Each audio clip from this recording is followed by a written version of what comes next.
comes to promos, it's no secret that WWE loves its share of more edgy and mature teams, even using real-life situations at times to further an angle. But what happens when they push the boundaries just a bit too far? I don't want to see your bitch ass anymore. Today we look at some of the most distasteful and downright disgusting promos in WWE history.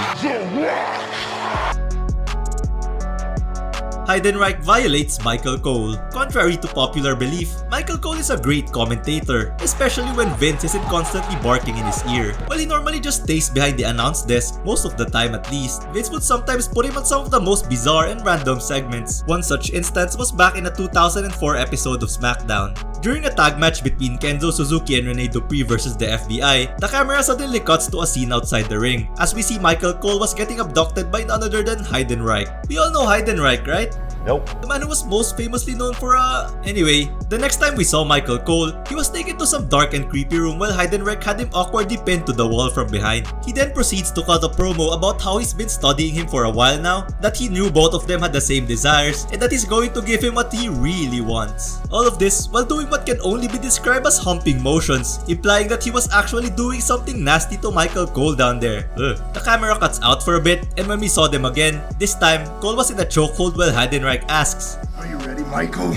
This turned out to be a poem. Yup, I'll leave it on screen what he just said if you wanna read it. But are you telling me that he just sexually assaulted the man just so he could read him a freaking poem? It was only later that we found out during a shoot interview with John Heidenreich himself that it was indeed Vince McMahon who came up with the segment after dreaming about it one night. This was some truly traumatizing stuff, especially if you saw it as a kid. Randy Orton's vile comment on Eddie Guerrero's passing. The exploitation of someone's passing, or deathsploitation for short, is something WWE has been known to do in the past. It's quite possibly one of the most disgusting ways to get a cheap heel heat. One example of this came shortly after the heartbreaking news of Eddie's passing in 2005. Beloved by fans and his peers alike, Eddie's death was a huge loss for the wrestling community as a whole, and WWE initially did do right by him with touching tributes on both Raw and SmackDown. Sadly, they just couldn't help themselves but to exploit Eddie's name to further a storyline.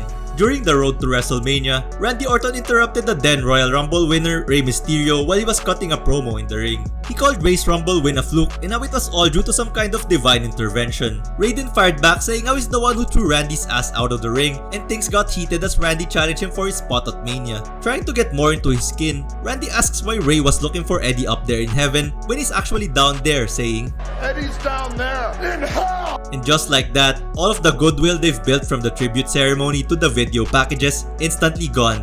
To this day, it's still considered as one of the most distasteful promos in WWE history. Even Randy himself admitted on Kurt Angle's podcast that he felt uncomfortable in saying the lines. As distasteful as it was, at least this segment got the blessing from both Rey Mysterio himself and Eddie's wife Vicky Guerrero. The next one, not so much. Hey, if you like this video so far, why not give it a like and subscribe? It only takes 1 second and it helps the channel a lot. Paige disrespects Charlotte Flair's late brother. Reid Flair, Charlotte Flair's younger brother, passed away in March of 2013 at a very young age of 25 due to drug overdose. This was also the night where he was supposed to watch his sister wrestle for the very first time. For a while, WWE managed to keep themselves from using the passing in an angle, but that all changed in 2015 during the contract signing between Paige and Charlotte Flair for the Divas Championship. Charlotte made a heartfelt speech where she referenced her late brother. It was an inspirational promo but also a very emotional subject for her. However, creative somehow decided that the best way for Paige to get more heel heat was for her to say this. Little baby brother,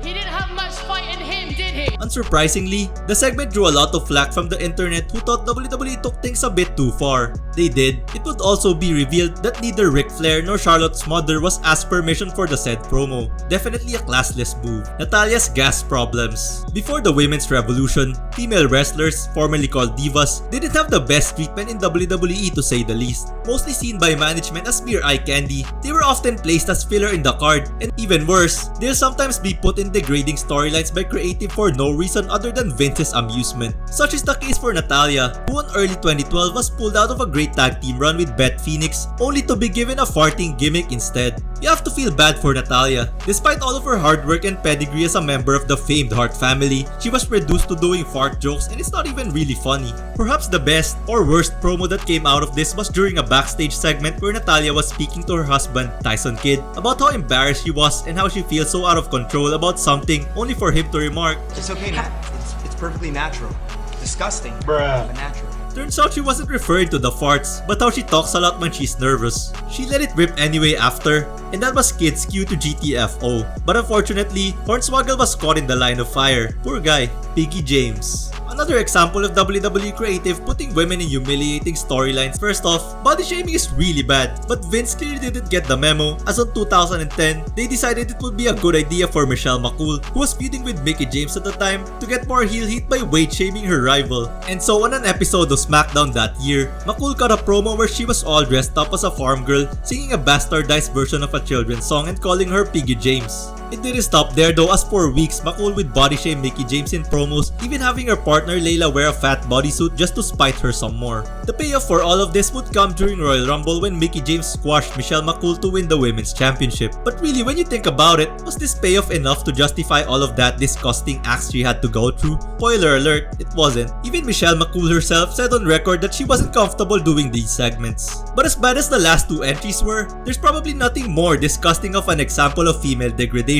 than Vince's humiliation of Trish Stratus on live television. Early in her career, Trish Stratus was involved in an on-screen affair storyline with Vince McMahon. This resulted in a rivalry with her and Vince's daughter Stephanie. On an episode of Raw, Vince surprisingly stabbed Trish in the back siding with her daughter. Do you think she'd be really pissed about that? But Trish, who looked as if she had Stockholm Syndrome or something, begged for forgiveness instead on the Raw after in order to prove her sincerity. Vince would cut a promo demanding her to crawl in the ring on all fours like a man's best friend. He also made her say sorry while barking like a dog. Damn it, bark like a dog! All while he was dancing in amusement over the abuse of a 20-year-old. Man, that's messed up.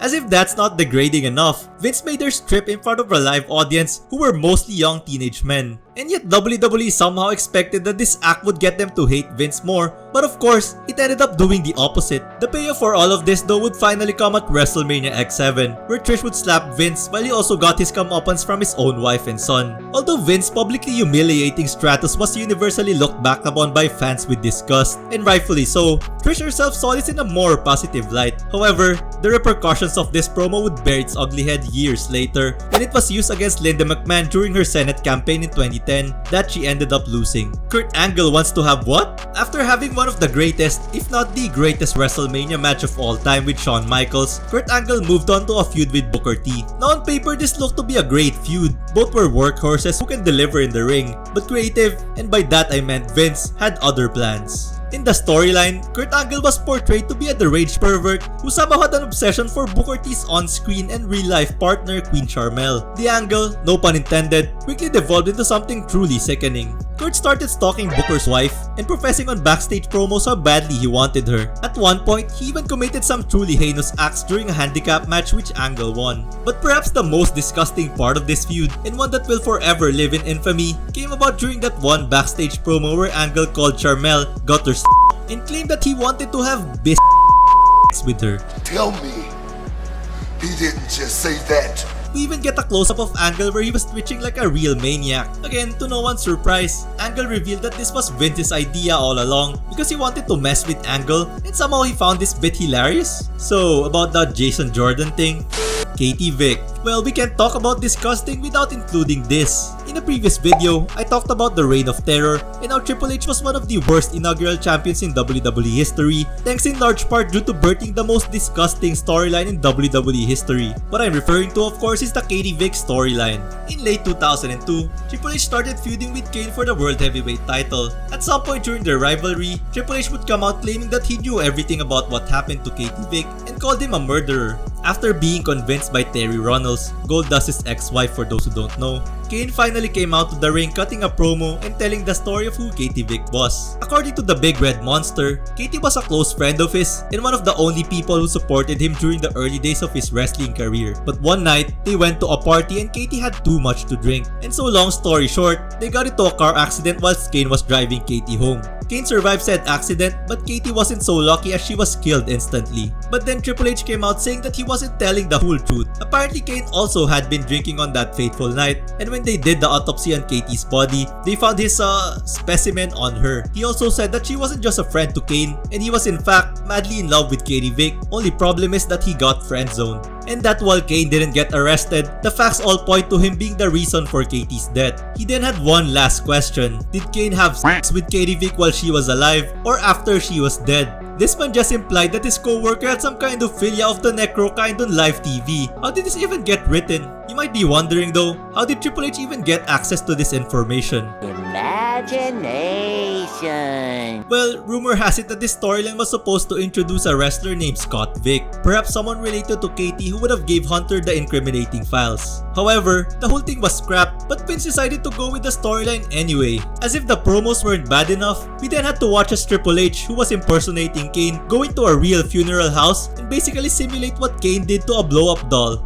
This whole thing was a complete burial of Kane. His lore went from being a mysterious monster to just some dude going to parties with a girlfriend. And the fact that Vince said it himself how he found humor in this says a lot about his twisted mind. Moral of the story, fuck Vince and his god-awful ideas. This is the kind of stuff that makes you embarrassed to be a wrestling fan. Anyway, what is the most disgusting promo in WWE you've ever seen? Sound off in the comments below. Till the next video, peace.